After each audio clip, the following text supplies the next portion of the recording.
Good afternoon, and thank you so much for joining us at today's really incredible event. I'm Robert Rose. I'm the Executive Director of the Institute for Integrative Conservation.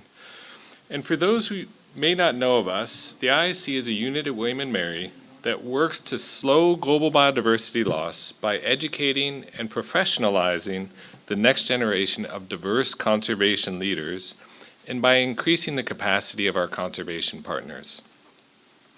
With support of other William & Mary centers, institutes, departments, and resource offices, each year the IIC produces a conservation speaker series following a particular conservation theme. This year we bring you events that explore conservation histories and hope. This event is co-sponsored by the Reeves Center for International Studies, and we thank the Reeves Center for this support and are grateful to be hosting this event in lovely Leadership Hall of Alumni House. We are live streaming and recording this talk, and it will be available for viewing in about a week's time. After today's talk, we will have some time for questions. For those on Zoom, Zoom audience members can enter their questions via the Q&A section. Post in Q&A, not in the chat function, which is disabled for this event.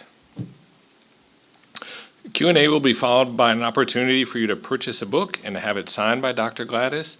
If you have not already purchased a book, books are available for purchase after the talk. Thank you all for joining us. Please take a moment to silence your cell phones.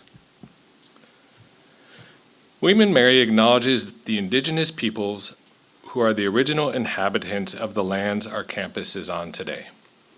The Charahanka Nottoway, Chickahominy, Eastern Chickahominy, Mattaponi, Monacan, Nansemond, Nottoway, Pamunkey, Patawamak, Upper Mattaponi, and Rappahannock tribes, and pay our respects to their tribal members past and present. Our speaker series, Conservation Histories and Hope, examines the backgrounds of specific conservation challenges and looks at how changing perspectives, new technologies and approaches, and new or newly embraced knowledges are broadening or challenging how we understand and talk about conservation. Through this speaker series, we hope to answer the questions, what is different now and what gives us hope for the future of biodiversity? Today's topic is gorilla conservation in One Health, a conservation approach that works at the intersection of human health, animal health, and ecosystem health. Today's speaker, Dr. Gladys Kalema-Zikusoka, is the founder and CEO of Conservation Through Public Health, an award-winning NGO that protects endangered gorillas and other wildlife through One Health approaches, and Gorilla Conservation Coffee, which supports farmers living around habitats where gorillas are found. Dr. Kalema-Zikusoka is also the first wildlife veterinarian in Uganda and has written a wonderful book about her work called Walking with Gorillas, The Journey of an African Wildlife Vet. Dr. Gladys is a National Geographic Explorer, an Ashoka Fellow, and Mulago Foundation Henry Arnold Fellow. And throughout her extensive career, she has been widely recognized for her work and has won numerous awards, including the 2017 President of Uganda's Golden Jubilee Award for her contribution to the nation as a conservationist and veterinarian on Women's Day, a 2020 Uganda Veterinary Association World Veterinary Day Award focused on One Health approaches, and the 2020 Otto Leopold Award for mammalogists. In 2021, she was recognized by Advanced Media as one of the 100 most influential women of Africa and won the UNEP Champions of the Earth Award in the category of Science and Innovation. She is the winner of the 2022 Edinburgh Medal for her work in planetary health and was a final for the prestigious 2023 Indianapolis Prize. Before we bring Dr. Gladys up, we'd like to introduce Lawrence Zikusoka for a few words. Thank you.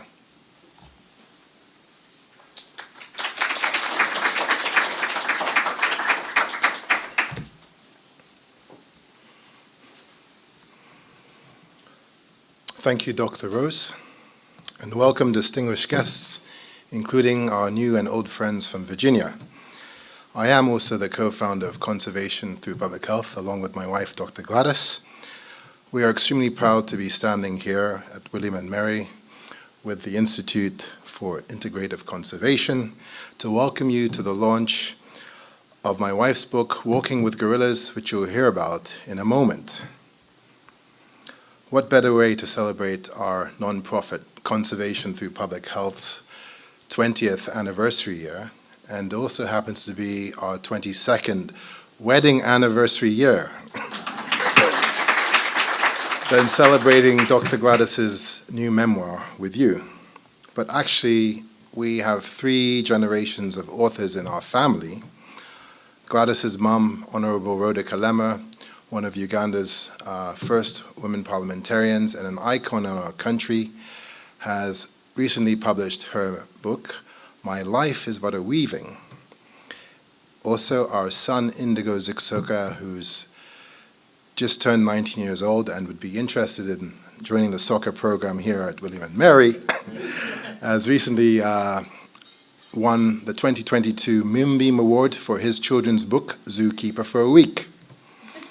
So I guess it's my turn to write a book next. Dr. Gladys and I have been on an international book tour which started 6 months ago in the US, in England, Scotland, Uganda, Kenya, and South Africa. We want to thank everyone for making this afternoon possible. We really appreciate all the hard work that has gone into promoting Walking with Gorillas, Conservation Through Public Health, and Gorilla Conservation Coffee, creating awareness about the plight of the world's endangered mountain gorillas. Without any further ado, I'd like to introduce Dr. Gladys Kalema-Zikusoka to the podium. Thank you.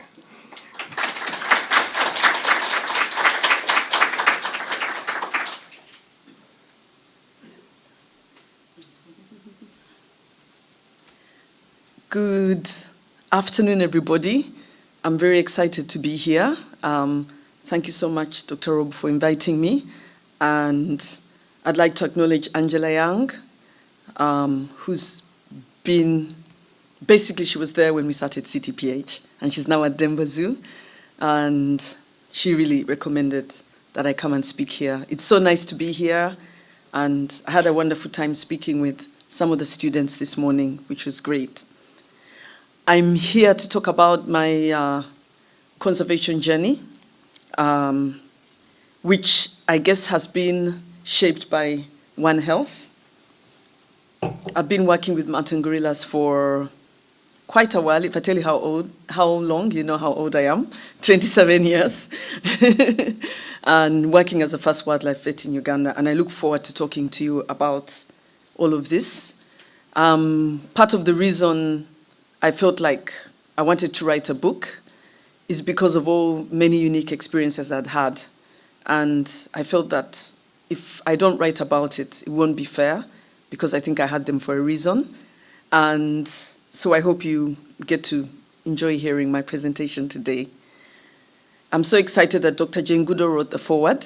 She's been someone I met when I was a vet student, and she's been a mentor to me and many other people, in spite of her very, very, very busy schedule. So I was excited that she managed to write it, even when she was launching her latest book, The Hope. So my book is divided into 4 parts: becoming a conservationist, becoming a wildlife vet, One Health, and sustaining conservation. I would say that I probably became a conservationist quite young, because my mom allowed me to do what I wanted to do. That's a photo taken when I was 5 months old. I was the last born of a family of 6 children. And by the time my parents had me, they just let me do whatever I wanted. And my mom was like, even if whatever she does doesn't earn money, her siblings can look after her. So, because being a vet in Uganda, vets in Uganda in general don't earn, they don't earn a good living like America or UK, where I did some of my vet training, because there's so much human suffering, so people don't place a lot of emphasis on animals. But she knew that that's what I really want to do, and she encouraged me to follow my dream. My dad was as a senior cabinet minister in the first government after independence. And the president, Obote, used to send him to lead delegations to the east, having gained independence from the British. And they used to go to places like China. So in fact, this photograph was taken when they were in Peking. So in those days, it used to be called Peking, but I think now it's Beijing. And he really used to like to shop for Uganda and really wanted to develop the country. This photograph was taken when he was the chairperson of the Commonwealth Parliamentary Association for that year, and they traveled to Malta with my mother. My mum and him were like a team. She was always very interested in his work, and she later on joined politics. Over here is my elder brother, Kateriga's 10 years older than me. He also really liked animals. He used to like bringing stray cats and dogs home, and I think that's when I started to fall in love with animals. And over here is my grandmother, my father's mother. I've named after her, actually. My Luganda name is named after her, Jajana Lubowa. My mom, she was carrying me in this photograph.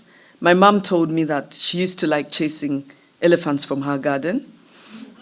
And she said to me, "You're really brave like your grandmother," because late when I started working as Uganda's first wildlife vet, one of my first assignments was to move elephants. So she thought, maybe it's the same elephants, because he was from the same general area. And elephants do live for a long time, 70 years.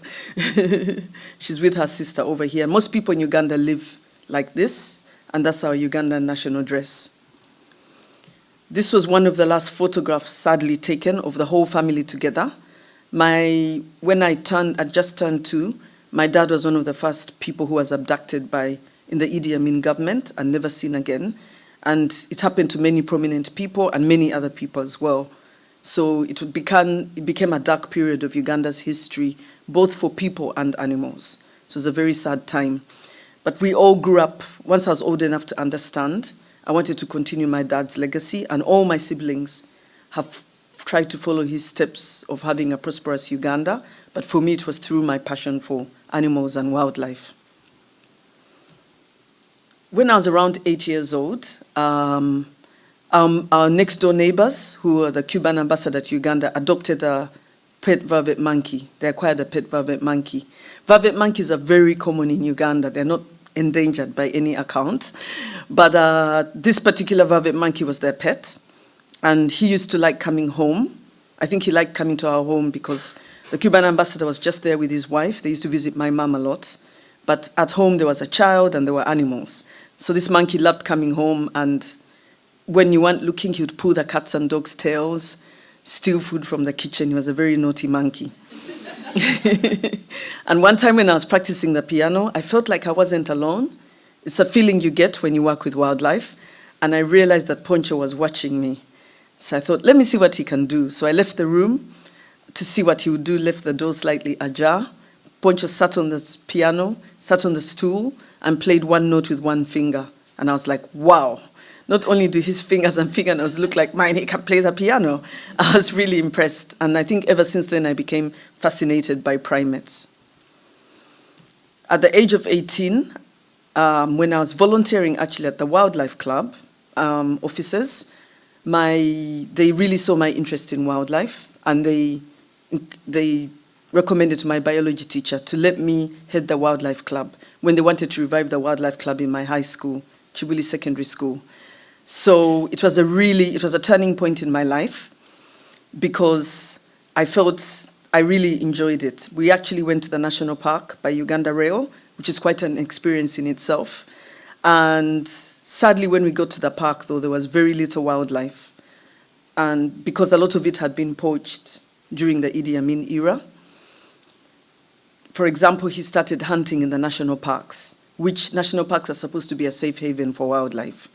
And so what happened during this time, a lot of wildlife got poached, and even more of it got poached when Amin was being ousted by the Tanzanian army.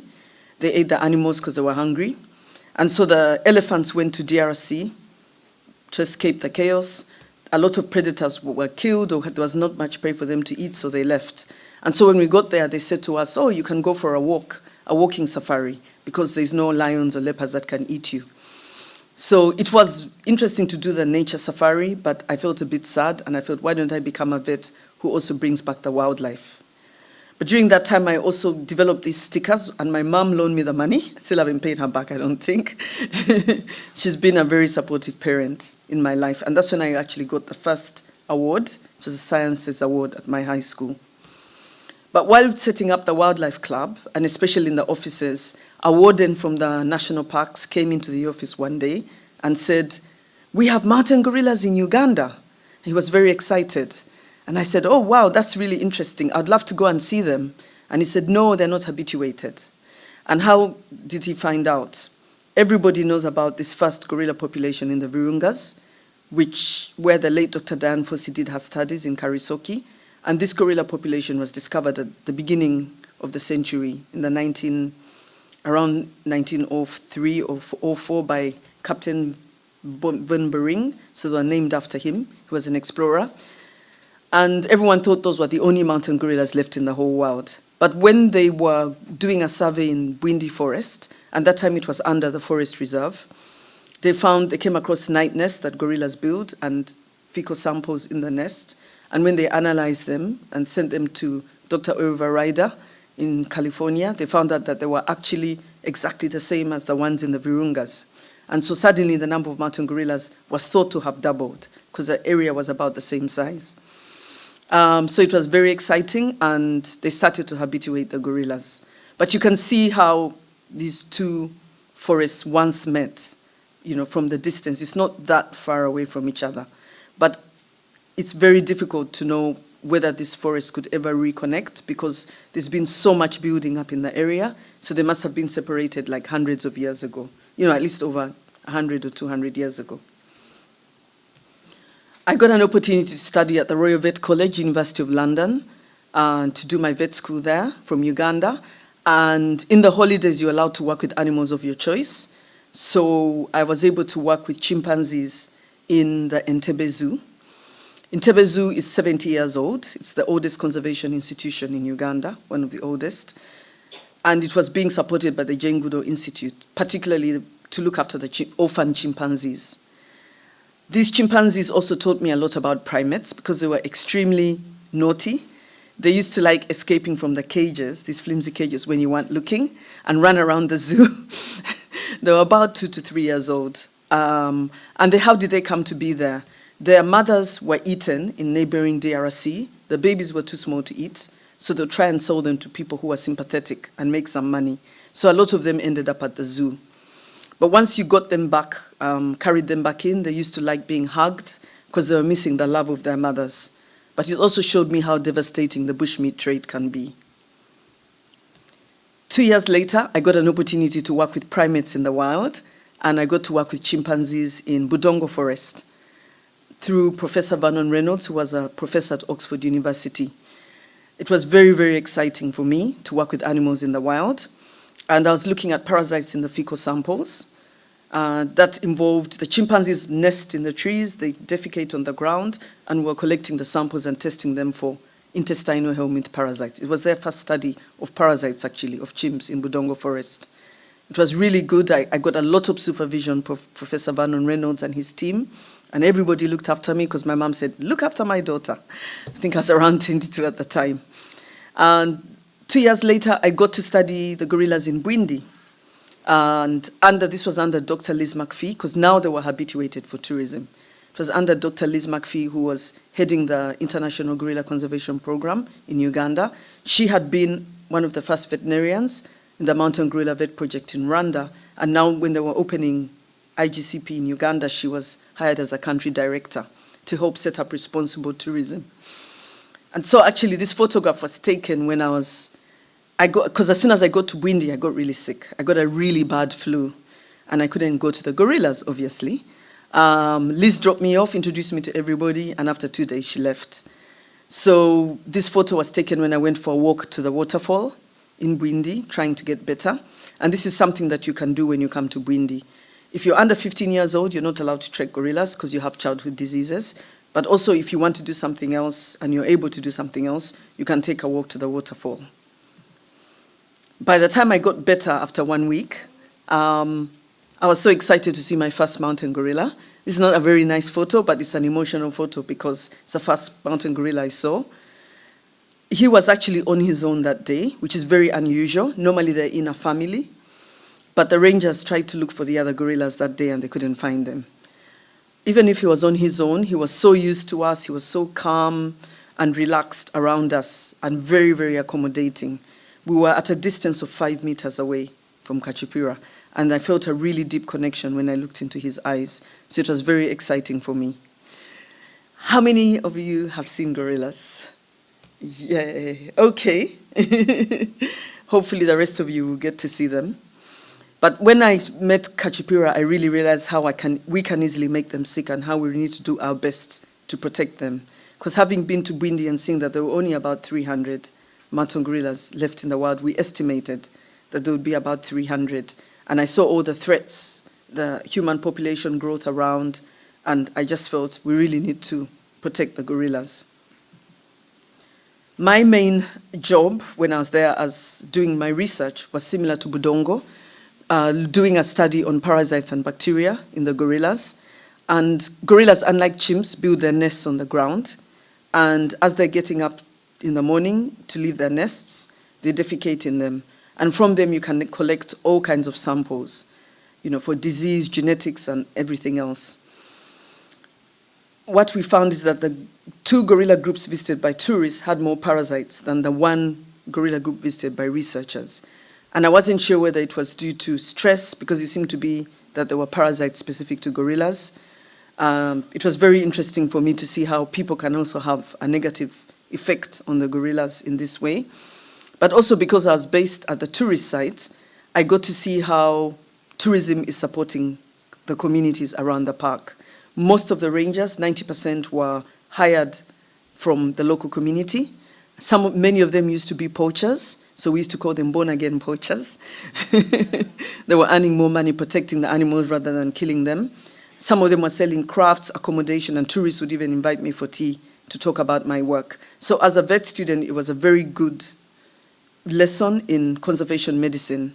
And when I left, I felt like, I really want to return to Bwindi, and maybe I should become a full-time wildlife vet. I was very worried that the number of mountain gorillas were very few, and there were lots of threats at the time. So I wrote to Professor Eric Edroma, who was the head of the Uganda National Parks. I sent him a copy of my research report at Bwindi in my final year at vet school, and I told him, this is what a vet does in wildlife conservation, and I want to be your first vet. And those days there was no email. And he wrote back to me, I think a month or 2 later, and said, your job is waiting for you. I was like, what? I couldn't believe it. I told my fellow vet students, and they couldn't believe it. It's just like, I didn't expect him to get that response that quickly. And the reason why they wanted to hire a vet is because gorilla tourism had just begun, and they were concerned that people were going to make them sick. And so I think I sped the process, the planning to do it, but I brought that decision much earlier. So I went out in '96 to start as Uganda's first wildlife vet. Very exciting first job after graduation. However, once I was hired, Dr. Droma said, well, now that we have a vet, he called me one day into his office and said, there are 2 elephants which are raiding people's crops. And they happen to be raiding the crops of the First Lady's cousin. And so he said to me, now that we have a vet, instead of killing them, let's move them. And I was like, whoa. Because in vet school, I was taught to treat cats, dogs, horses, cows. But elephants, moving elephants, the biggest land mammal. Anyway, I happened to get, Kenya Wildlife Service happened to be moving elephants. They had too many in Mwea Reserve, Forest Wildlife Reserve, and they wanted to move them to Tsavo National Park. So I participated in that translocation. They had, their vet unit had been functioning for a number of years, and they had 4 vets. And so I got a lot of experience. They worked with a capture team, and the animal capture expert in this photo called Clem Kotsia from Zimbabwe, who had pioneered the technique for moving adult elephants. So I convinced him to come to Uganda, and he helped us with our translocation. Our team was much smaller. There was 1 vet, 1 capture expert, a lot of community members to support, and a German warden who was operating all the trucks and everything. And so, after Clem darted the elephant in the helicopter, I was leading the ground team, and the community members helped to push the elephant in. It was a very exciting day for everybody. No one went to church that day from that community. They all came up to see what's happening. But there was also a journalist who came and wrote about me in the local language, Akemege Njovu Kenkanawa, which means how small is the one who brings the elephant down. It's a Luganda proverb talking about a rat going up an elephant's trunk and bringing the elephant down. And I remember later on I was always referred to as the first female wildlife vet in Uganda, but I also happened to be the first wildlife vet in Uganda. And at the time, conservationists did not want us to touch or move animals, and so it was quite a big battle to convince them to move even the elephants. They thought we should just leave them where they are. I had to also move giraffes because Kidepo Valley National Park in northeastern Uganda, bordering southern Sudan and Kenya, was down to 1 female giraffe and 5 males. And if anything happened to the female, it would be the end of giraffes in Kidepo.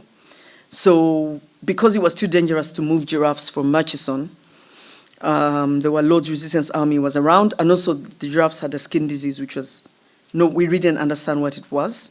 We had to move them from Kenya. And so I went to Lake Nakuru National Park with 2 rangers from Kidepo to move the elephants from Kenya. And we worked with their capture team over here. We went with our driver and rangers. It was very exciting for us, but we could only fly them in a military Hercules aircraft because we couldn't drive. It was too dangerous to drive. There are a lot of warriors along the way, Karamojong warriors. And so we could only capture giraffes that were less than 3 meters tall. But we flew them into Kidepo, and it was a very exciting time. It was actually filmed by BBC, and later on it was also shown on National Geographic. But so it was really nice when we released them 6 weeks after them staying in the boma in Kidepo, and it was very nice to see 9 giraffes running in a line when the 6 came to join them. And sadly, one of them was eaten by a lion a few weeks after the release. Very, very sad, very expensive meal. Luckily, there were 2 females survived. And when I went back to Kidepo 15 years later to approve the general management plan as a board member now of the Wildlife Authority, they had grown to over 35. So it showed the value of translocating animals and bringing them back from extinction. The reason why I was mainly hired to treat mountain gorillas, you'd think that they're so few in number and no one can debate whether or not we should treat them. But there was always a debate. People were like, if 2 gorillas fight, it's time for another one to take over the group. You shouldn't just intervene. And so I learned a lot about animal welfare within the context of conservation, because you weren't supposed to treat every animal that was suffering. But we all decided that if it's human-related or life-threatening, I should intervene. So one of the first cases I had within 9 months of my job, they sent me a message that the gorillas are losing hair and developing white scaly skin. So I contacted a human doctor friend of mine and who had also studied in the UK, and I asked her what are the most common skin diseases in people, and I explained to her the symptoms, and she said actually it's scabies. And I was surprised because she said to me, yes, in Uganda, low-income groups of people with inadequate hygiene have a high incidence of scabies. It was strange for me because in the UK, which is a developed country, scabies is not common. And maybe people can occasionally get it from their cat or dog, but it's not a common disease. But we hoped it was scabies and not ringworm, because with ringworm you have to put cream. Can't really do that with a wild animal for very long. And so we ended up traveling to Bwindi with at least ivermectin. And I traveled with a vet from Kenya, Dr. Richard Koch, who had come to evaluate the vet needs for the Wildlife Authority. And we traveled together, and I got him to come over and help. And he had seen similar disease in cheetahs in Masai Mara, but it was the cheetahs that were visited by very many tour vehicles compared to those that were not. And so we concluded that maybe if they have scabies, it's because they're just down to 4 gorillas being visited by 6 tourists. In the end, it was scabies. And we happened to have 2 vets from St. Louis Zoo and a small animal vet who happened to be tourists, who Richard knew, Dr. Eric Miller and Mary Jane Goss, and they also confirmed it. So I was very lucky to have 3 senior vets with me. A few days later, unfortunately, the mother dropped the baby. After we treated all of them with ivermectin, the mom dropped the baby, and the baby had just died. Normally, gorillas will hold on to their babies for a week until the body rots. But this time around, I think she was fed up with the baby, had been sick for a long time, so she dropped it. And I was able to carry out a very fresh post-mortem. And even though the baby had died, the mites were still alive. So we decided to ask ourselves, where could this have come from? We also had some other strange diseases where, gorillas had a rectal prolapse, and sometimes it went back, but on this one occasion it stayed out. And so I had to intervene. Though a lot of people had a debate, they're like, yes, it seems to be life-threatening, but you could be promoting bad genes in an already endangered population by saving her life. And I said, but how sure are you it's due to bad genes? And no one could tell me that they know that it's due to bad genes. So in the end, I ended up operating on Kahara. I also operated on her because she's a female and she's likely to have 6 babies in her lifetime. She was only 6 years old at the time. She recovered fully from the operation and went on to have more babies, but she left the habituated groups, and went to join an unhabituated group. So we started to ask ourselves, where could Kahara picked up? Maybe she picked up a parasite, or maybe it's something that naturally happens in this, or maybe it's due to bad genes. But however, the gorillas in Bwindi, once they lose their fear of people after habituation, it takes about 2 years to habituate a gorilla group. We found out that they started to range outside the park often. It's almost every group you habituated started to range outside the park. And we think it's because their land had been cut down by people, and now they're going back to places where they used to range. And they developed a liking for banana plants. They would actually destroy the whole plant because they like the moisture in the stem. So of course the farmers would get really, really upset. So this happens often. And we thought maybe, people like to put out dirty clothing on scarecrows to chase gorillas, baboons, and other wildlife. They actually complain more about gorillas, although baboons cause more damage, because that people are paying a lot of money to see gorillas. So everybody turned to me as the only vet in the organization at the time and said, why don't you start health education workshops for the local community? Not only are they putting out dirty clothing on scarecrows, but there's open defecation. They also don't cover their rubbish heaps, and the gorillas can get exposed to other diseases. So this was another turning point in my life, where I felt that when I started to understand how public health can impact conservation, the poor health of local communities can really impact the survival of gorillas. And you couldn't keep the gorillas healthy without improving the health of the local communities. I worked with a local designer to come up with this brochure, and we distributed it to 1,000 people in 8 villages and held workshops with them. It was my first time to engage communities, and it was really exciting for me. We went together with a community conservation warden and ranger who normally talk to the people about the benefits of the park and why you should protect the gorillas and the forest and other wildlife.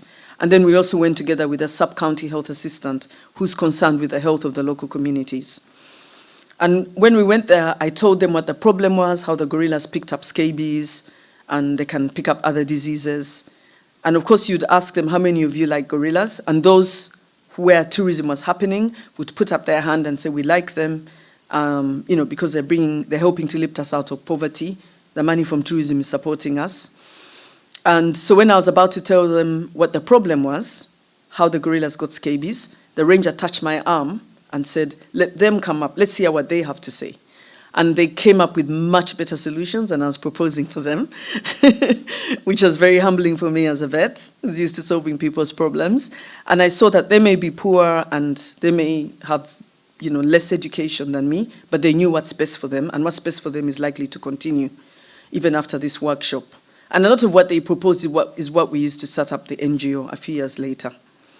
I didn't realize that people lived so far away from the nearest health center, and when they get sick, you have to carry them up these very steep hills to be able to go to the doctor. They create stretchers for them, and they carry them up these very steep hills. And actually, this photograph was taken from Bwindi overlooking the Virungas. So they're not that far away, but there's lots of roadworks in between. This photograph was taken of these 3 little boys were herding goats outside the park, just as we're entering to check on the gorillas. They were supposed to be in school, but they were herding goats. And as long as children are poor and not going to school, the gorillas and other wildlife would always be threatened. So they suggested bringing health services closer, strengthening the human-gorilla conflict team that herds gorillas back when they come out, with gumboots and food rations. And they also said that we should continue with the health education. This was all featured in, and a lot of my work was featured on in many media, on BBC, National Geographic, and Animal Planet, but also in this children's book, which was written together with Charlotte Rolfe. She was featuring women in male-dominated professions, and she did a series of about six women. So there was me as a wildlife vet, there was a pilot, there was an engineer, there was a teacher, social worker, and it was all geared to get children in Africa, especially girls, to get interested in male-dominated profession. And so after this, I felt, you know what, I need to write a book. But it never happened because shortly after that, I went to North Carolina to start a zoo medicine residency, got married, had kids, started an NGO, never had time. But I'm glad that finally the book is here and I'm here ready to talk about it. But my One Health journey, I guess, began just before I left for North Carolina to do a zoo medicine residency. And while I was doing the zoo medicine residency, they nurtured my passion for One Health. On top of being able to work on gorillas with much more sophisticated equipment, like here at the zoo, they allowed me to go back home and continue to do whatever studies I could do.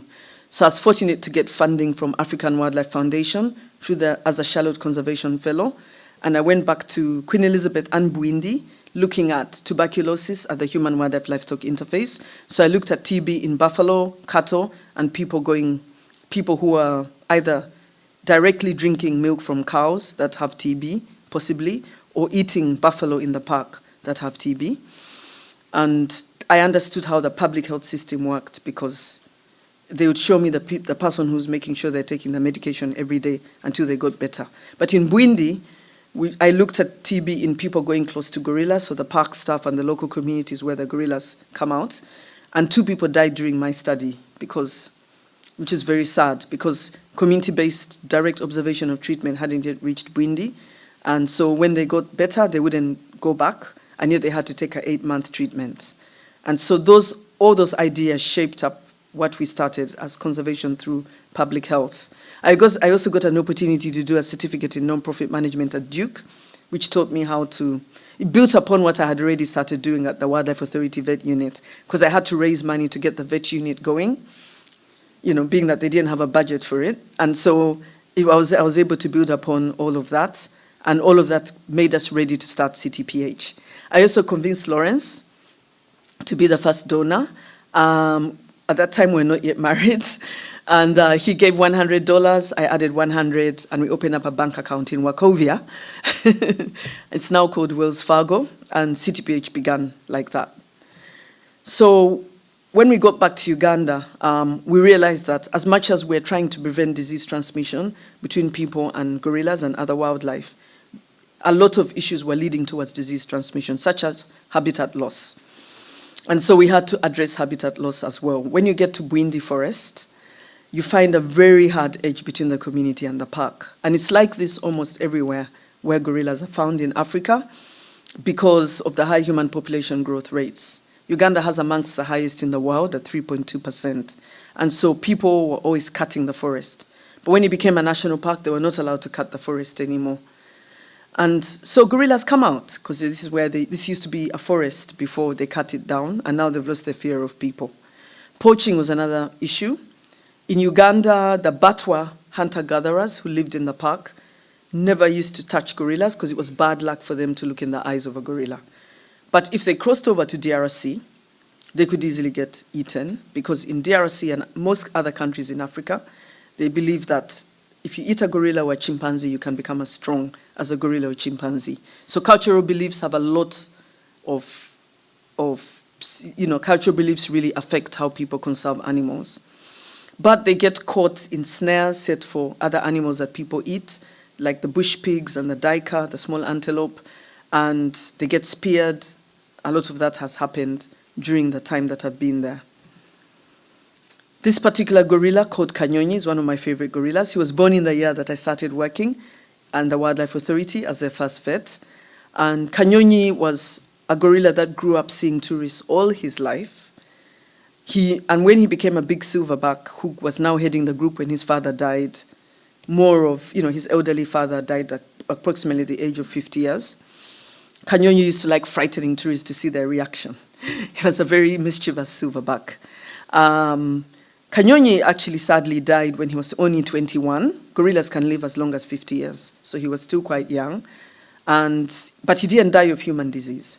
At least not so much human-related causes. He fell off a tree and never recovered from the wound in his hip joint and got into a fight with another silverback who wanted to take over the group. This is all normal things that happen in the gorilla world. And so sadly, he never recovered from that and died. But when I shared a tribute about Kanyonyi on Facebook, we had over 300 shares. People who had seen Kanyonyi and had become attached to him. And the local community was very sad when Kanyonyi died, and even when his father died, showing how far conservation had gone and how important the gorillas had become to everyone. When he set up CTPH 20 years ago, we finally got this office. In 2015, we moved up here, and this is our office. And inside, this is the view from our office, very beautiful view. This forest is only 321 square kilometers. It's actually very small. And you can look almost across the whole forest. Inside here, you don't only have gorillas, you have chimpanzees. They're not habituated, but you can hear them when you're trekking. You have elephants, and you can see their dung in the forest. We have over 200 species of butterfly, over 300 species of birds. We also have 4 species of monkeys, and it's a very important water catchment area. There are also pangolins in here, and all kinds of other important species. But we always tell the community that the forest is important for water, not only for tourism and gorillas. We have 3 integrated programs at CTPH: wildlife conservation with a focus on wildlife health, community health with a focus on One Health, looking at the health of people, animals, and the environment together, and alternative livelihoods. We started the alternative livelihoods program in 2015, mainly when we realized that many people were unhealthy because they were poor, and there were certain areas of livelihood that other people were not looking at, other NGOs weren't looking at, such as working with coffee farmers.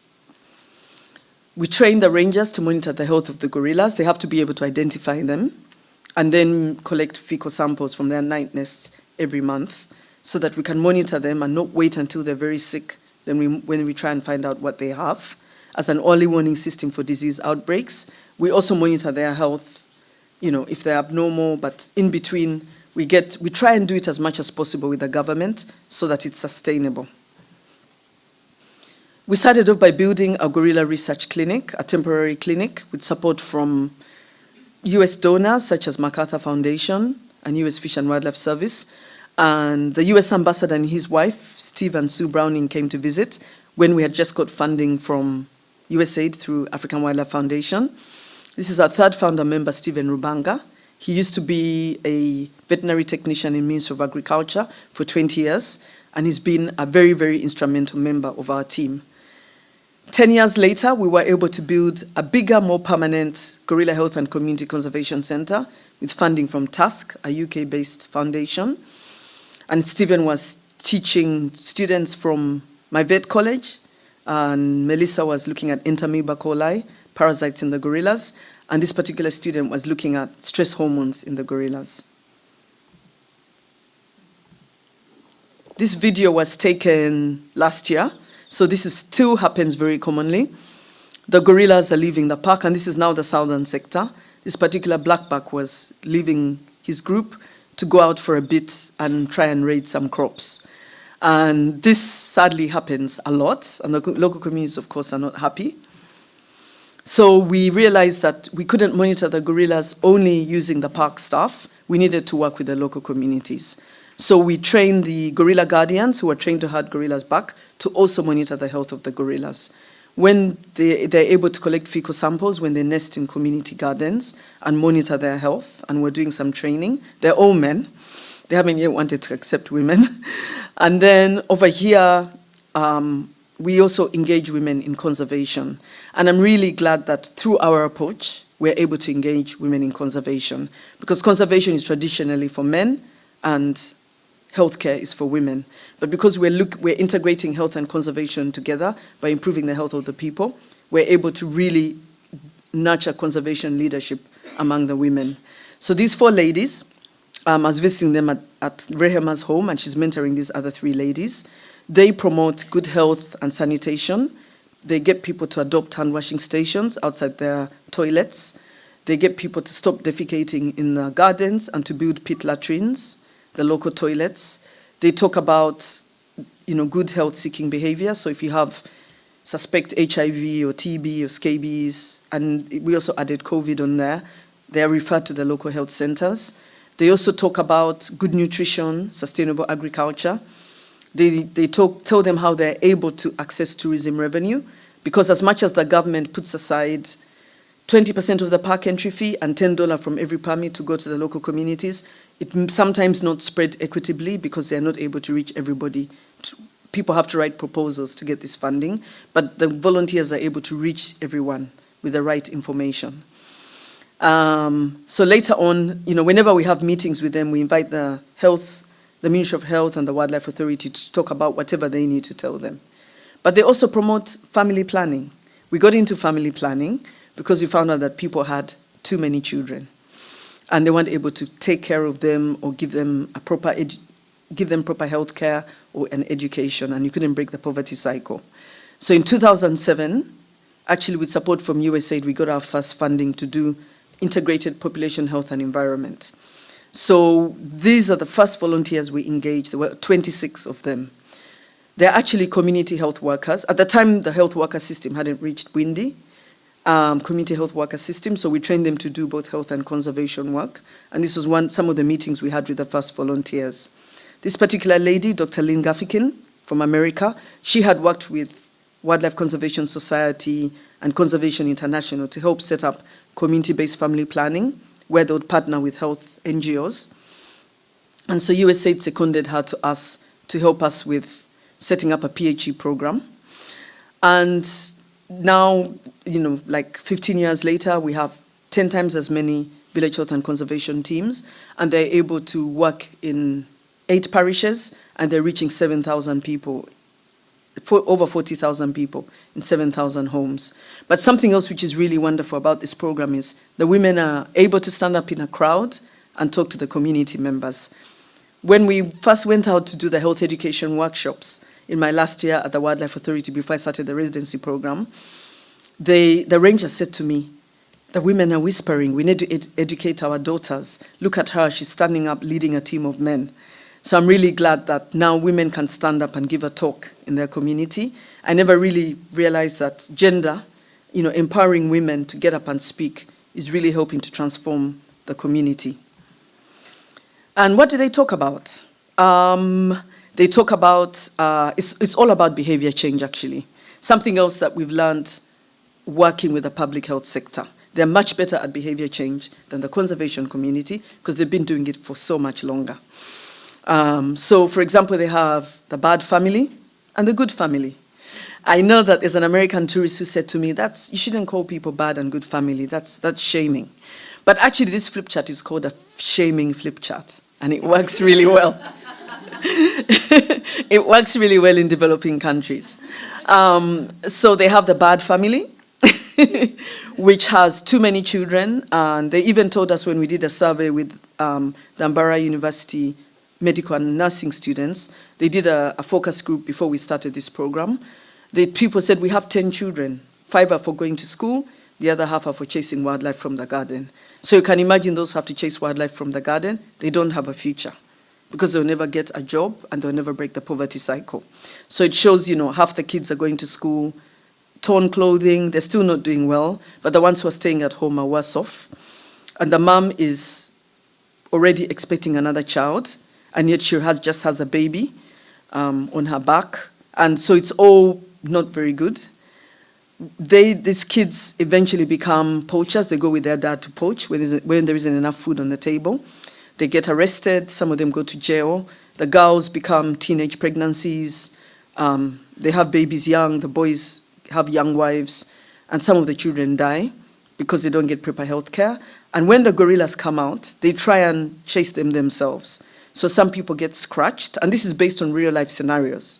One of the first cases I had to deal with was a gorilla scratching people. And the warden called me out and said, come and translocate this gorilla. So all of this is based on real life scenarios. And then the good family, they plan, how many kids are we going to have? and they decided to have 4. And actually for Bwindi, 4 kids is quite small. And all the children go to school, the girls and the boys, and when the gorillas come out, instead of doing it themselves, they call the Human Gorilla Conflict Resolution Team to have the gorillas back. So they're already aware of the benefits of the park, to the community from the park. And eventually the boy becomes a ranger, the girl becomes a nurse. They're at the graduation party. It's like, who would you rather be? And it's really changed community behavior. So we found out that a lot of people are adopting family planning. They were very excited to do it. We started off below the country average at 22%, and now we're above the country average in rural areas at 67%. People used to have 7 children per family on average, now they have 4. And our organization has been commended for helping to reduce, to make Kanungu district, where the gorillas are, one of the best in the country. But their most popular contraceptive was the injection, because if they go to the health center for an injection and they found an overworked nurse or midwife, they don't end up injecting them and then they conceive. So we trained people to do it from the comfort of their homes through a partnership with Family Health International, who are promoting this all over the country, and we're among their 5 NGOs they worked with. And it eventually became a national policy, which we're very excited to be part of that research to policy engagement. And eventually they took it to Kenya with the Green Belt Movement and other organizations. They're big advocates of PHE. Our volunteers said to us, can we have goats or cows to keep us going, because we don't get a salary from you? And Stephen Rubanga, our 3rd founder member, said instead of giving them individual goats or cows, they'll forget about them if they don't do well, but let's give it as a group activity which brings them together. So they've really benefited from this group activity, and we've had less than 5% dropouts after 15 years. And later on, when CARE was promoting village saving and loan associations, they put our logo on the passbook without our permission. And it was very exciting to see this. It was an unintended outcome of the program. And so they're continuing to give Sayana Press, and now we're partnering with Population Connection, and I'm actually serving on their board. So we scaled up to the DRC, and in DRC, as much as they're largely Catholic, they still really, really want family planning to reduce poverty in their home. You can see people are much poorer. This is actually a kitchen. This is somebody's home, and so we're trying to work with them. But they don't have, not all of them have access to free contraceptives, unlike Uganda. So we're trying to make that possible for them. We started to host volunteers and conduct research studies that led to policy change. This is actually a student from Australia, a medical student who was injecting babies because they were really overworked that day. And on the right is a student called Alison Haynes. She was doing a master's from UK in DICE, and she was interviewing tourists to see if they're willing to wear masks. This was in 2011. We also hosted students from NC State, my old alma mater. Actually, this week we've been at NC State and Duke speaking and looking at bacteria in salmonella in gorillas, livestock, and people. And we're really pleased that the mountain gorilla population is continuing to increase. So now they're no longer critically endangered because they're showing a positive growth trend. They're now just endangered. You may wonder why they jumped from 254 to 650. It's because in 1987, the second Bwindi gorilla population was discovered. I participated in the first gorilla census in 1997. We counted 300 gorillas, and to add to the 350 in Virunga to make 650. The numbers have continued to grow, and in the last census we counted 459 in Bwindi to add to the 604 in Virunga to make 1063, and minimum of 1063. But this is all due to veterinary care, improved community engagement. Money from tourism is actually lifting people out of poverty.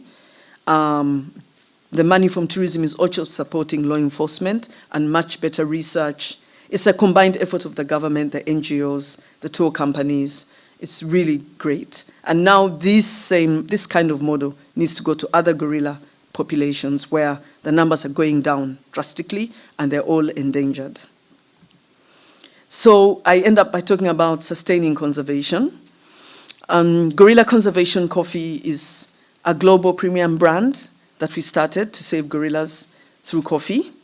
Lawrence said to me that, why don't we create a global brand? Because whenever you're going to check on gorillas, you come across coffee farms. It happens very often at Bwindi.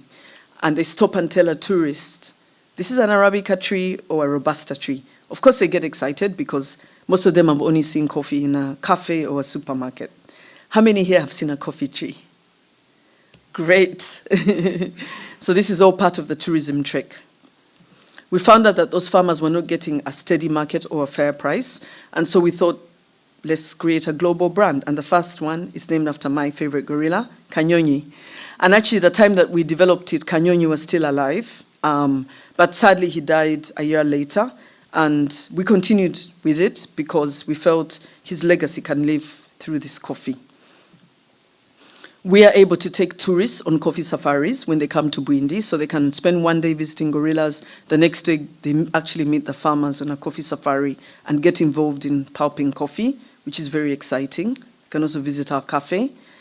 And we were excited that this coffee won 92 points in Coffee Review in California in 2018. And so now we're trying to get all the farmers to produce very good coffee, because as much as people want to support the cause, they'll buy the first bag to support the gorillas, but they'll only come back for the second bag of coffee if it tastes good. So we worked with very good agronomists to make sure we have very good coffee, because it's actually already at a high altitude and can be good. Our most largest customer is right at the airport when people are flying out. Of course, during COVID, we suffered drastically because there was no tourists, and it was a big issue because poaching really went up. And we're able to get Manny Robbins in the UK to come on board in May 2020, when poaching was really, really up, not only at Bwindi, but all over Africa. And so she's ordered coffee over 15 times since we started. In the US, we started with the Pangos, and now Credo has taken over. And I talk about gorilla tourism. Gorilla tourism is the main way that most conservation programs look at sustainable financing. And over here, you're told that you're not allowed to go closer than 7 meters. Very rarely is this followed, though. These tourists are following it. But we did a study with a student in Ohio University, and through observation, she found out that 60% of the time, the tourists got closer than 3 meters, in spite of being told almost 100% of the time why they shouldn't get close. And 40% of the time, it was the gorillas who broke the rules. They got too close to people because they're curious, especially the babies. They like showing off in front of tourists, just like human infants. And so we were very concerned about gorillas picking up COVID when the pandemic began. It reached Uganda in late March. And just before it reached Uganda, because we had already started doing research studies with students to see whether tourists are willing to wear masks, and people are wearing masks all over the world, it was easy for the Wildlife Authority to quickly upgrade the rules. So everyone now has to wear masks. And this was the first training we had. We also added the issue of taking temperatures to detect subclinical infection, because actually the first COVID case in Uganda wasn't coughing or sneezing, they just had a high temperature. This fits in with the IUCN guidelines and the gorilla specialist group, gorilla pathology specialist group. We also carried out a lot of education. We actually added the picture of a gorilla on this poster that Solidaridad had developed, and we got support from the Arcas Foundation. And so we carried out a lot of education on preventing COVID between people, among people, and between people and gorillas. And we also started testing the gorillas for COVID, just like we've been testing them for parasites, bacteria. We added viruses onto there. And we also started testing people working locally with the local health centers, people going close to gorillas. CTPH joined the COVID-19 task force. We had already joined the Ministry of Health task forces for anthrax outbreaks, Ebola. So COVID was just another one that we added onto there. And we were the only conservation NGO on this task force. So when everybody else had to stay home during the lockdowns, Uganda was very good with lockdowns. They were very strict. I think it was stricter than the US.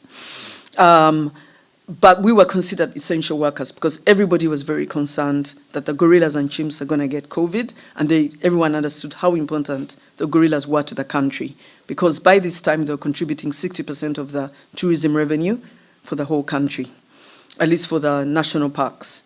So we trained the village health and conservation teams and gorilla guardians in COVID-19 mitigation, and over here Stephen they're only allowing gatherings of 5, social distanced.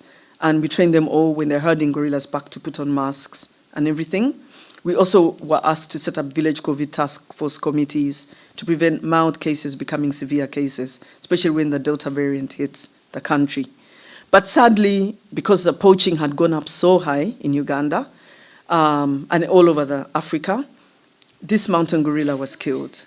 He's called Rafiki. He was the lead silverback of Nkuringo Gorilla Group, one of the first gorilla group to be habituated for tourism in the southern sector. And he was killed because this poacher went in not to kill gorillas, as you can see. He went in to kill bush pigs and daika.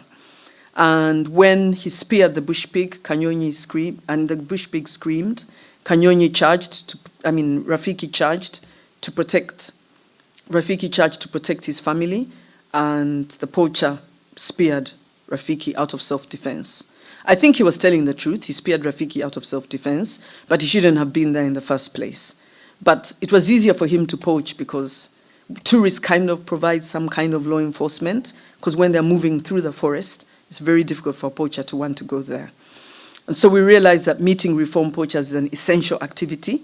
And so when we met them, some of them brought their wives, and the wives told us that they actually urge their husbands to poach, to enter the forest to get meat when they don't have enough food on the table.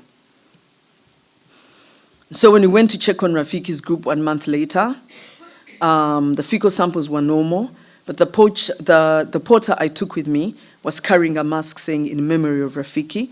The community was very, very upset that Rafiki had been killed. Majority of them were very angry with the poacher. And Ramutwe, who's the blackback in the group, was now heading the group. But he was, being a blackback, some of the females left. They didn't want to be headed by an immature male, so they left the group. So the group reduced in number, and they were very unsettled. But having seen that this poacher had killed Rafiki accidentally, and poaching had really gone up, we realized that we may have other incidents like that, because it was really quite bad at that time. People had got so used to tourism that they knew that they had stopped planting food in their garden, and they were depending on tourists for food. You know, once the tourists give them money to carry their luggage to the gorillas or things like that, they would use that money to buy food. So we got to the communities and got them to go back to the things they used to do before gorilla tourism began 30 years ago. And that was to start planting crops sustainably in their gardens so they'll always have food. So we provided fast-growing seedlings to over 1,500 homes.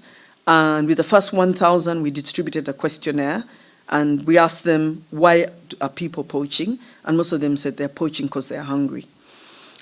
This included the poacher's wife, because she was very, very poor. She was only 22 years old with 3 children under the age of 3. So we made sure our volunteers reach her and support her. Responsible tourism is something that we've really taken seriously to prevent disease to gorillas. And this is a responsible tourist, you know. You're willing to wear a mask, maintain the distance when you visit the gorillas, but we also encourage responsible tourists to meet local communities, buy their crafts, and not just come and see a gorilla and go home. Because once a local community meets a tourist, they're much less likely to poach. And so we really emphasize that. And we launched this policy brief on responsible tourism to great apes, where 13 countries in Africa have great ape tourism. The most is in Uganda and Rwanda, but they have great ape tourism. And with this great ape tourism, you know, we wanted to make sure that we have the same protocols all over Africa.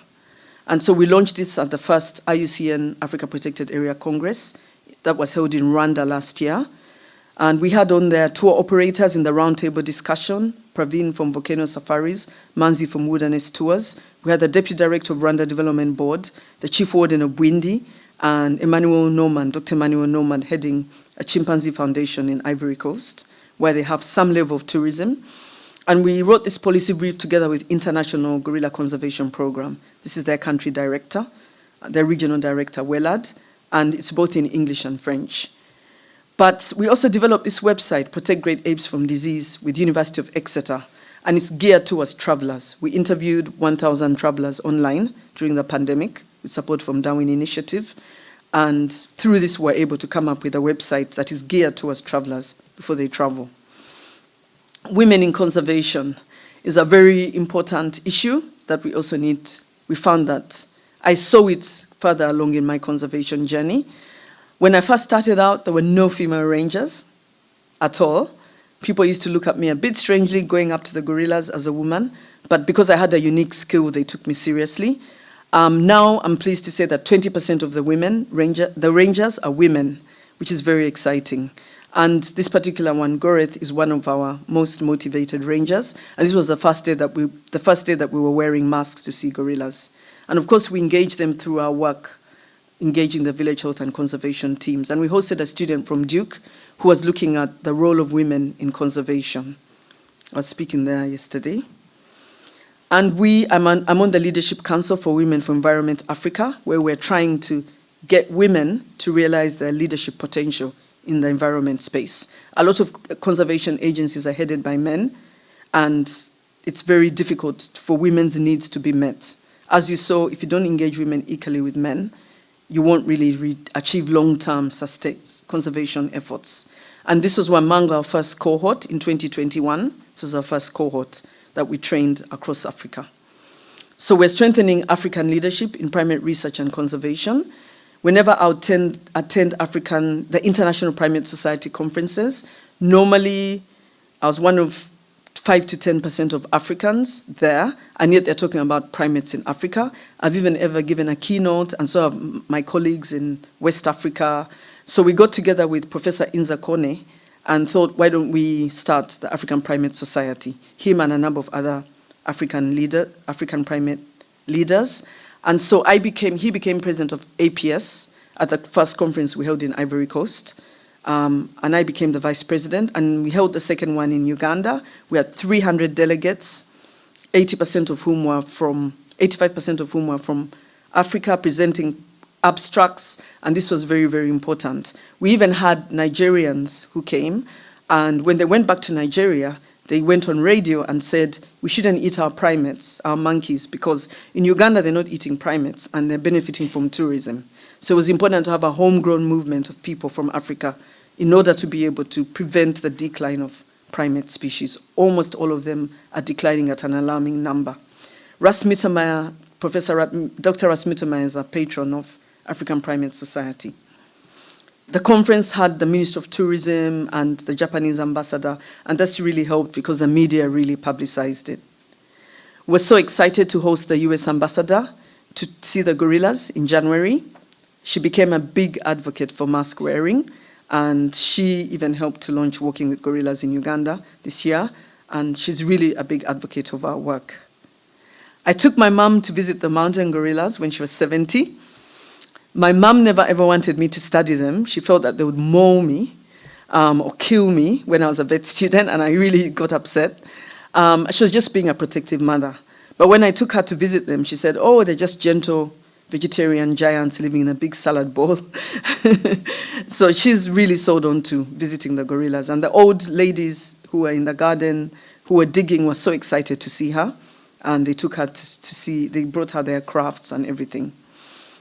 My mom wrote a book, My Life is Butter Weaving, about her journey as one of the first female politicians in the country and reviving the women movement, which Idi Amin abolished in the 70s. And she's been a great role model in my life. These are two sons, Indigo and Tendo, outside our office. We spaced them like the gorillas, 4.5 years apart. Something I'm learning from them. They're way better than us at family planning. And when I told the people in the medical audiences, when we've talked about, when they invite me to speak about our work, they always laugh that animals are teaching us something. Yes, they are. And because by the time they have the second baby, the other one is building his own nest, is emotionally independent on mom and can help to babysit the younger one. Over here, this lady is called Zain Verji. She was a very well-known CNN presenter, and she was interviewing me for CNN African Voices. She said to me, you should write a book. Professor Wangari Maathai wrote a book. You should write a book. So I'm really glad that Walking with Gorillas is here. Indigo wrote this book, Zookeeper for a Week. He grew up seeing wildlife. Of course, he couldn't visit gorillas until he was 15, but he grew up seeing, elephants as we were driving through to Bwindi. He saw his first elephant in the park. He recognized it in the park. And we're excited when he wrote this book after having volunteered at the zoo when he was 13. He wrote it when he was 16. And we're excited that he won the Moonbeam Children's Award last year. Unfortunately, we've run out of copies, but it's on Amazon. And his brother Tendo became an expert on COVID and gorillas, accompanying his mom to all the trainings during lockdown. And so he wrote an article on World Gorilla Day when he was 12 for the local newspaper. So they've grown up seeing, working with the local communities. They have lots of friends in the community, and they're learning a lot of empathy, which hopefully will enable them to change the world. They're big soccer players, and they're always playing soccer with the local community children. We're working with National Geographic and Global Green STEM to promote STEAM. This is one of our latest projects. We started it end of last year. And we're getting them to come up with ideas of reducing threats to gorillas and other wildlife. And there's a lot of rubbish around, especially because of the mushrooming lodges, because of tourism growing. As we speak now, we have 26 habituated gorilla groups from the 2 that were there when I started out in 1996. And so they're setting up all these projects. Some of these schools came about because of tourism, like this one, Bwindi Community Primary School. They're also raising livestock as alternative animal protein source so that their parents and themselves don't have to go into the forest to poach. I was so excited to become a UNEP Champion of the Earth for Science and Innovation. And one thing I emphasized, which they really liked, was us needing more local champions. In Uganda, there's currently a debate about cutting Bugoma Forest Reserve to plant sugarcane. And of course, that will be a complete disaster. You never get those trees back. But if we have enough members of parliament in parliament making these decisions, we won't even have to have these debates in parliament. If we have enough members of parliament who are conservationists. Very excited to receive these awards. And in July this year, I received an honorary doctorate from my old vet school, which was very, very exciting for me. I'm wearing a gown again for our work with mountain gorillas. And these 2 other vets who received doctorates are doing a lot of work in human health, groundbreaking work also in the human health sector. So what you can do, follow us on social media, sign up for our monthly e-newsletter, make a donation through our website, visit us at Bwindi, partner with CTPH. We'd love to become a partner of the IIC. Stay at our camp. Actually, this student over here, Divya, she came to volunteer with us when she was 19 years old.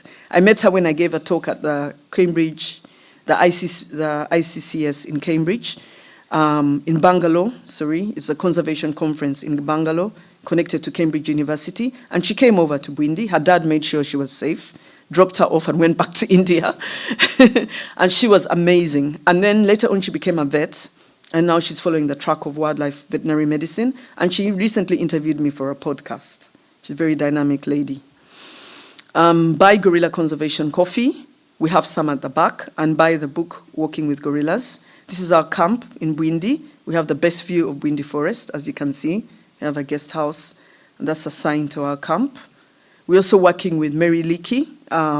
She's our development director, and actually, she comes from a very famous Leakey family. So her grandfather is a famous Professor Louis Leakey, who helped the Trimates to get going. Dr. Jane Goodall, late Dr. Diane Fossey, and Dr. Birute Gaudikas. And this is our cafe. When you come to Entebbe, you can visit. There's students who are doing some work with the vet school, and they were brought over by one of the vets. And the book is in many places. We're excited that it's also been well received in the UK, in South Africa, and 2 weeks ago we were in Denver and in Kenya, and a textbook center in Kenya. Thank you so much for listening to the talk, and follow us on social media. And we're so excited to be celebrating 20 years of conservation through public health this year. Thank you very much.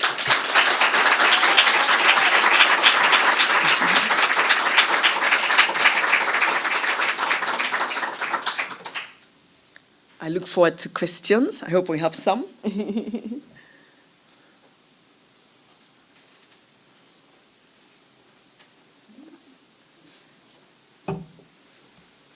Yes?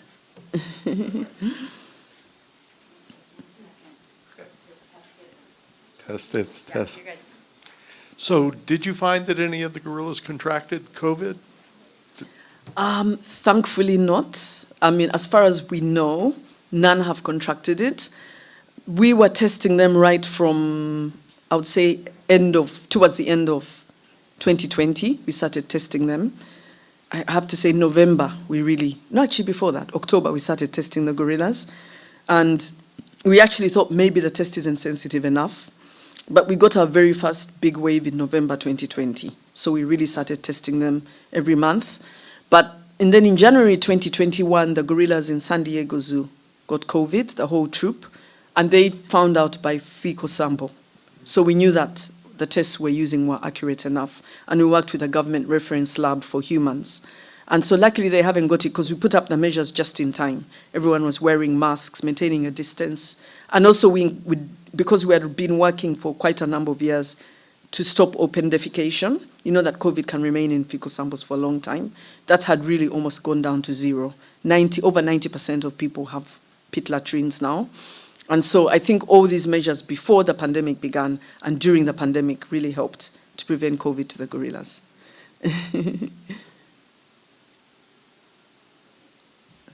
Just related to that question, can you vaccinate gorillas? Yes, you can. It was put there as a plan B to vaccinate the gorillas against COVID-19. I actually got an offer from somebody in Canada. He's a Ugandan. He used to live in Uganda. He was born in Uganda, was now living in Canada. And he saw when Canadian CBC interviewed me, and he's like, I want to help. I want to help with a vaccine to vaccinate the gorillas. And I said, where's the vaccine from? He says, an experimental human vaccine. I said, I don't think that can happen. But there is an animal vaccine that has been used, developed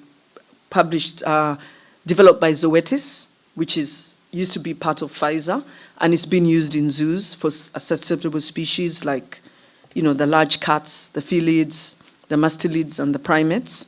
And we thought that vaccinating the Bwindi gorillas or the mountain gorillas, also in Virungas, would be a last resort because it's still an experimental phase.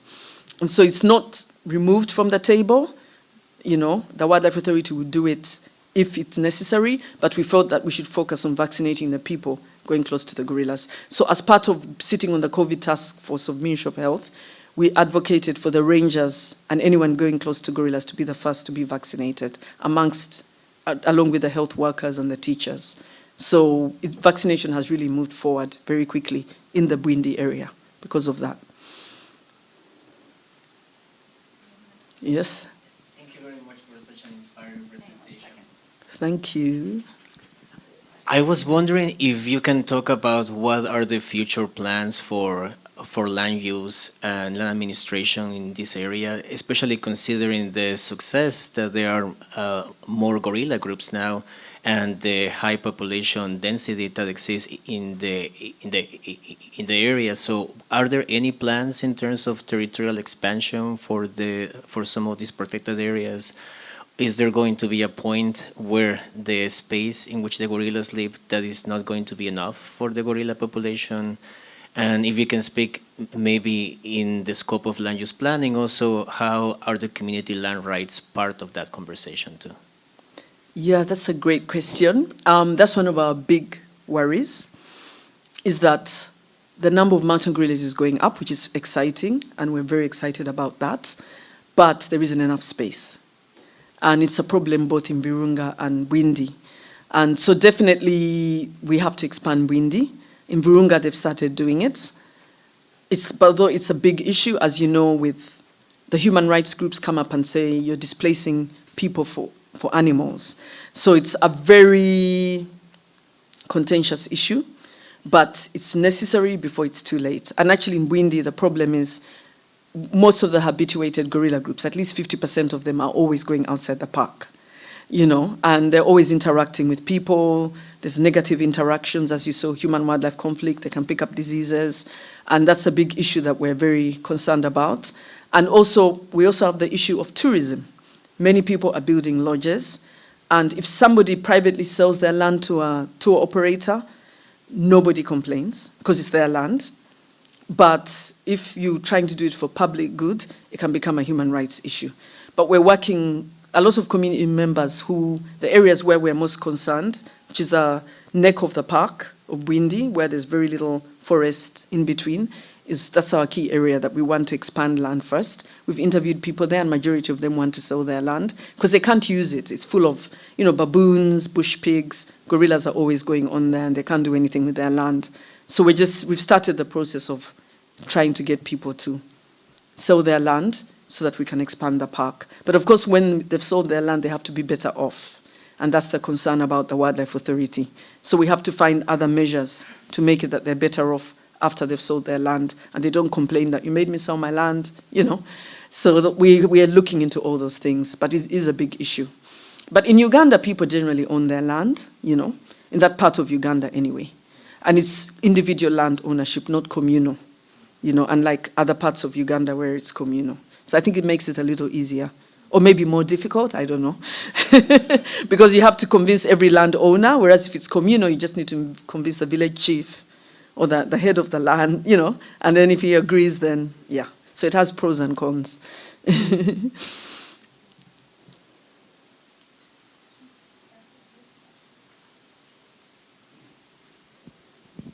Thank you so much for a great presentation. I was wondering if you can speak a little bit more about the comment you made about public health approaches having sort of more history and more impact than conservation behavior change approaches, and what you might have learned from the discipline of public health that could be beneficial to conservation, and maybe vice versa, what you've learned through conservation efforts that can help with public health behavior change. Yes, I would say that conservation, the public health, they focus more on behavior change than education. With conservation, we're all mainly talking about conservation education, but with public health, they're talking about behavior change.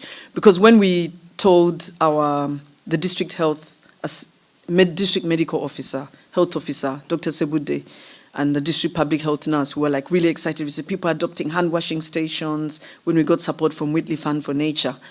He said to me, that's good if they're adopting hand washing stations. He says, what other behavior change are they having? No, actually, no, what he said to me, we said him, people are visiting homes. He's like, great. He said, are they changing?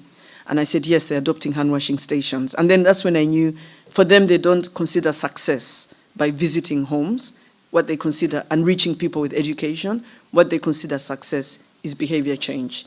And so that really helped us. When we developed the flip chart, we worked with an Ashoka fellow called Craig Espeg, and he developed those flip charts to help with, teaching in Uganda, teaching communities and schools in particular. And he mainly worked with public health groups, and they developed that shaming flip chart, the bad family, the good family. So when we went to him and we said, we would love to use your flip chart, but our story was unique because it's all about conservation and public health. And so he worked with us and we developed that flip chart, working with our volunteers. We tested them to see what else we should add. And we came up with that message, which was very exciting. And actually, what's interesting is when the Mulago Foundation founder came to visit, just before we got support from them, he said to me, he's a medical doctor by training, and we're like, we want you to visit our community conservation health workers, our village health and conservation team. Let's go to her home. He goes, I've been to a community health worker home before. That's okay. He wasn't that interested in doing it, but eventually he agreed. And when we got there, he said it's the first time he ever saw a flip chart, a health education flip chart with a gorilla on it. And he was just like, wow. But in areas where you're living next to wildlife, you can't prevent, you have to talk about wild animals.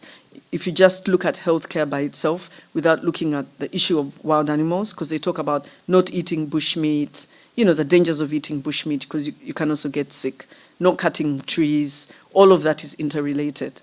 So I would say that what the public health community has learned from conservation is preventing zoonotic disease by also improving animal health or reducing deforestation.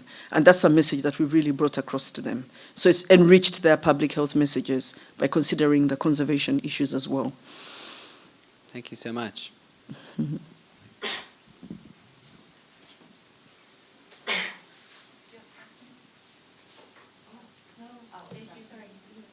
think she had a question?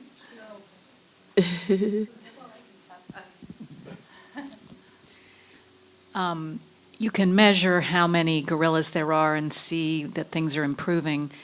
How do you measure the improvements for the communities, for the people?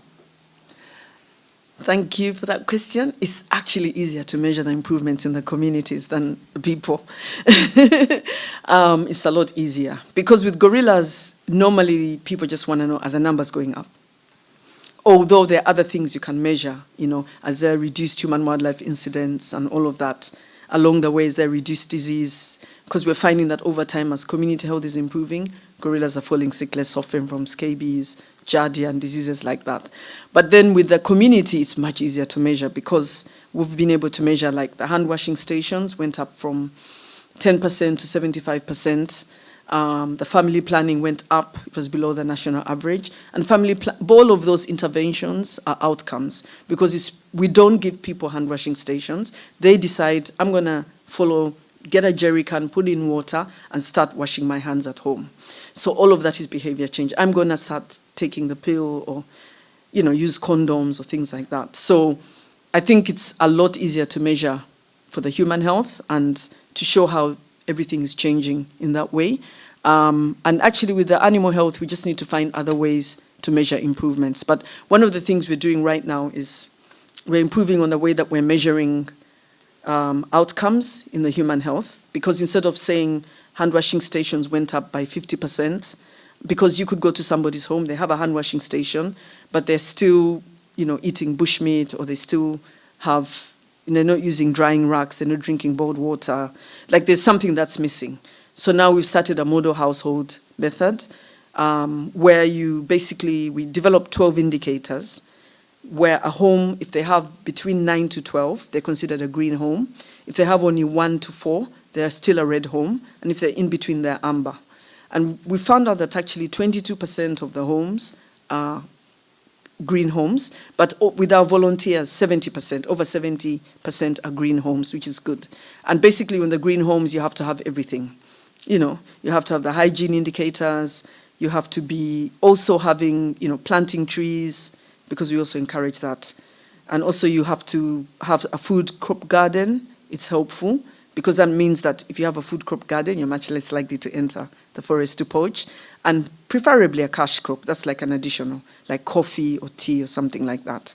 But we have all of that there, and you're adopting family planning, you have a manageable family size, and we want to see over time how all those 7,000 homes can become green homes, and we feel that that's a very scalable model anywhere in Africa. And actually something else we've learned from public health, they're very good at developing scalable models. And actually the village health team, the community health workers are all over the world, and we want to champion amongst the Uganda government to get all of them to become village health and conservation teams, because there are environmental issues all over Uganda, even not just around national parks, but even in Kampala.